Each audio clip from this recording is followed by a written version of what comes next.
This thing crawls rock, swims rivers, and sleeps two on top of a mountain. And by the end of this video, you'll know exactly how it was built, part by part. Welcome back to Backcountry Builds. Today we're walking through one of the most capable overland rigs you can put together on a real-world budget. A fifth-generation Toyota 4Runner, transformed from a soft suburban SUV into a self-sufficient backcountry machine. This wasn't an overnight project. It's the result of dozens of trail miles, a few expensive mistakes, and a long list of upgrades chosen for one reason: to go further than the trailhead and stay out longer than a day trip. We picked the 4Runner for a simple reason. It's built on a body-on-frame platform with a bulletproof V6 engine, a deep aftermarket, and the kind of reliability that matters when you're 100 miles from the nearest tow truck. Stock, it's good.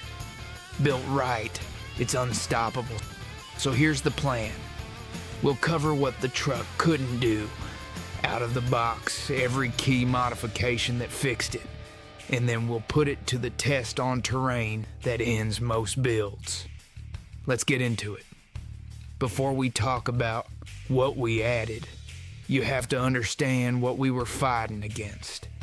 Because a stock 4Runner, as good as it is, has real limits the moment the pavement ends. First problem: ground clearance. From the factory, the suspension is tuned for a smooth ride to the office, not for clearing rocks and ruts. Drop a tire into a deep washout, and you're dragging the running boards, the bumpers, even the differential.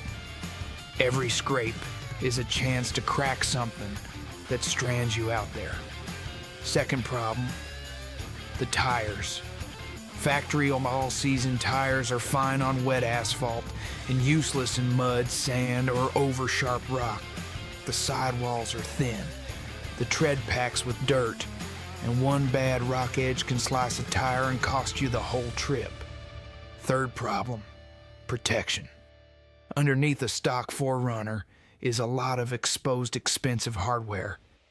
The oil pan, the fuel tank, the transfer case, all hanging there behind thin plastic covers.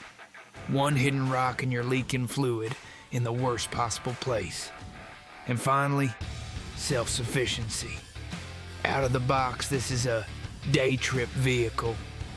There's nowhere to mount recovery gear, no way to power a fridge or lights for an overnight, no place to sleep, and no plan for when you get stuck.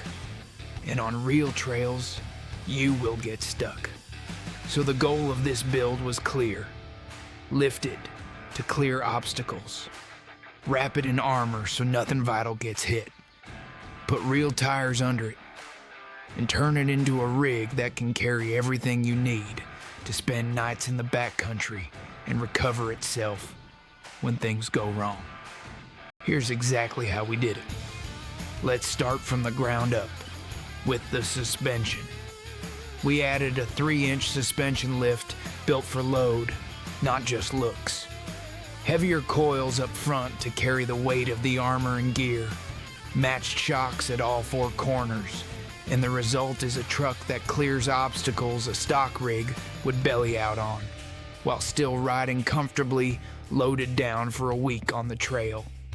This single change does more for capability than anything else on the truck. Next, the tires. We went up to 33-inch all-terrain tires on lighter wheels. Taller tires mean more clearance under the axles and a bigger contact patch for grip in sand and mud. The aggressive tread clears itself instead of packing up, and the tougher sidewalls shrug off the sharp rock that would shred a factory tire. With the truck up in the air and rolling on real rubber, we turned to protection. A full skid plate system now shields the engine, the transmission, the transfer case, and the fuel tank. Solid steel and aluminum where there used to be plastic. Down the sides, We added rock sliders, heavy-duty steel rails that protect the body and double as a step. Now when the truck slides into a rock, the armor takes the hit instead of something that leaks. Up front, a new bumper. We swapped the factory plastic bumper for a steel one with a built-in winch. That winch is the difference between a fun story and a very long walk. It can pull the truck out of mud, off a ledge, or up a slope under its own power. No second vehicle required. Then lighting. Trails don't always end before dark. We added a light bar and a set of pods that turn night into day. So when the sun drops mid-trail, you can still see every rut and rock coming. And finally, the part that turns an off-roader into an overlander. The gear platform. A full-length roof rack carries a rooftop tent, so your bed travels with you and sets up in 90 seconds anywhere you stop. Recovery boards mount to the side for self-recovery in sand and snow. And a drawer system in the back organizes tools, food, and a dual battery setup that runs a fridge and the lights without ever touching the starting battery. Every one of these upgrades solves one of the problems we started with. Together, they turn a grocery getter into a machine that can disappear into the backcountry for a week and bring you home. So here's the moment of truth. Specs and parts lists are one thing. The trail is the only honest judge. We pointed the truck at the kind of terrain that ends most builds. First obstacle, a stepped rock ledge that would have shattered a stock bumper. With the lift and the 33s, the truck just walks up it.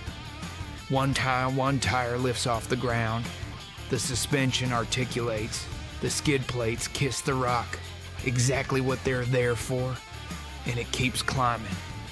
No drama, no damage. Next, a river crossing.